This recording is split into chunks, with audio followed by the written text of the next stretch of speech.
Giuseppe Carrus, con il suo saluto chiudiamo questa giornata che credo sia stata interessante e importante.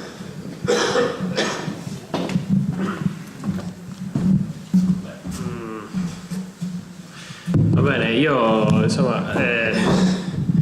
così è sempre con una certa emozione che in queste occasioni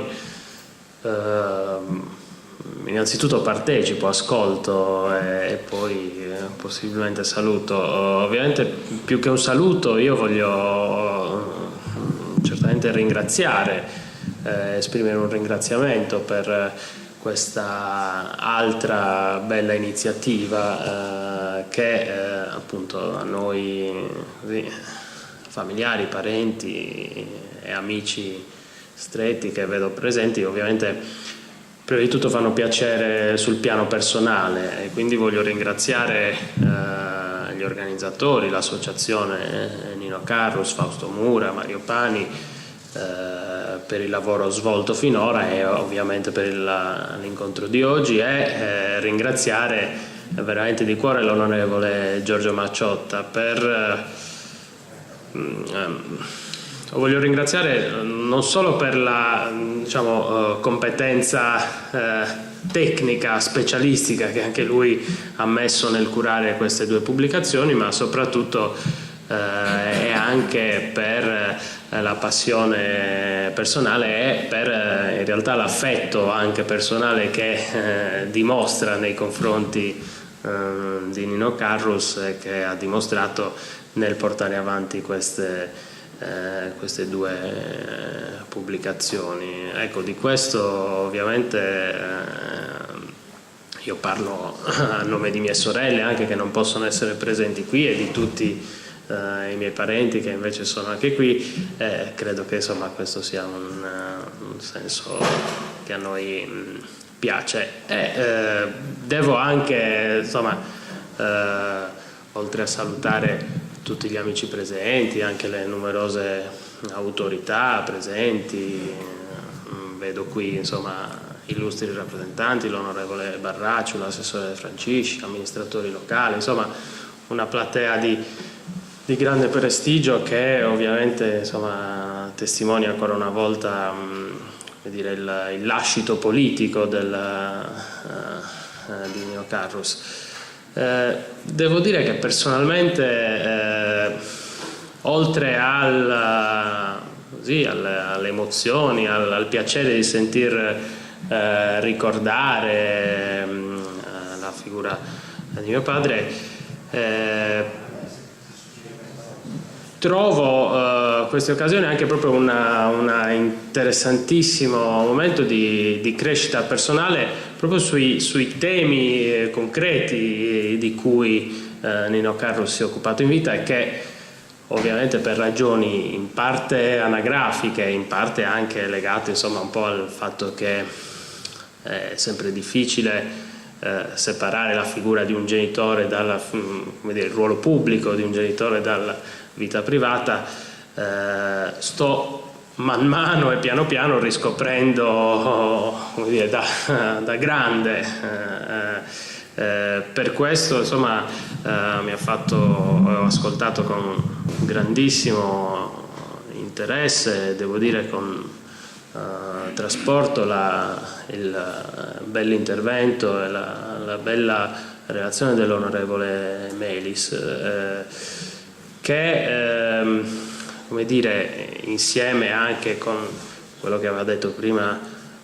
Macciotta, sia oggi ma anche negli altri incontri a cui abbiamo partecipato, mi permette e mi consente, essendo fondamentalmente io un profano delle scienze economiche e delle scienze politiche, insomma mi occupo di tutt'altro, così l'economia ancora di me, la politica la seguo così da semplice appassionato cittadino, appunto avendola un po' respirata, ma non mi sono mai più di tanto cimentato. Devo dire però che questi interventi, queste riflessioni le trovo, diciamo, un momento di arricchimento personale prima di tutto, nel ragionare su, ecco, si parlava delle differenze generazionali o addirittura delle differenze con, insomma, sfumature tra gli anni 70 e gli anni 80, gli anni della partecipazione, gli anni della stagnazione o come dire, del ristagno a centrocampo, come diceva l'onorevole Melis. Quindi questo, come dire, lo porterò con me, oltre al piacere di sentir parlare di mio padre e di vedere tanti degli amici che l'hanno conosciuto in vita. Ecco, questo lo voglio dire. Mi piace poi appunto ricordare sempre, oltre al lascito, diciamo, di tipo appunto tecnico, di teoria economica o anche di teoria dell'amministrazione locale, così approfittare anche di questi tempi per ricordare anche un po' invece un lascito più politico, di respiro politico, che è stato anche accennato oggi, ricordato in uno degli episodi ricordati, per esempio di interventi in Parlamento in cui Nino Carro si trova d'accordo addirittura con gli esponenti del movimento sociale, no? Lui era un convintissimo antifascista, però non perdeva mai di vista un'idea della politica che era comunque improntata al rispetto reciproco o comunque alla serenità dei rapporti tra le persone. Io personalmente non ho mai sentito parlar male in termini personali di un avversario politico o di un avversario o di un compagno, collega, amico di partito della Democrazia Cristiana con cui magari non si trovava d'accordo. Ecco, l'insulto, la dimensione urlata della politica televisiva di cui l'onorevole Melis parlava, ecco, questo è probabilmente un messaggio che si può riportare e questo certamente, insomma, credo sia il compito, insomma, di chi fa politica attiva in questo momento, di non cedere mai, di non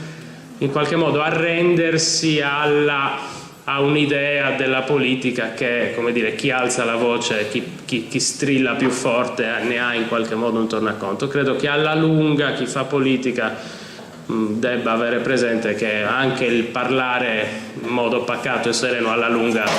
poi paga, ecco, sul piano politico. Quindi credo che questo sia un messaggio importante da dare in un'occasione di questo genere. Grazie a tutti, ovviamente. Scusate l'emozione. Solo per salutare, Fausto, vuoi aggiungere qualcosa? Allora vi salutiamo e speriamo di darvi appuntamento ad una prossima iniziativa.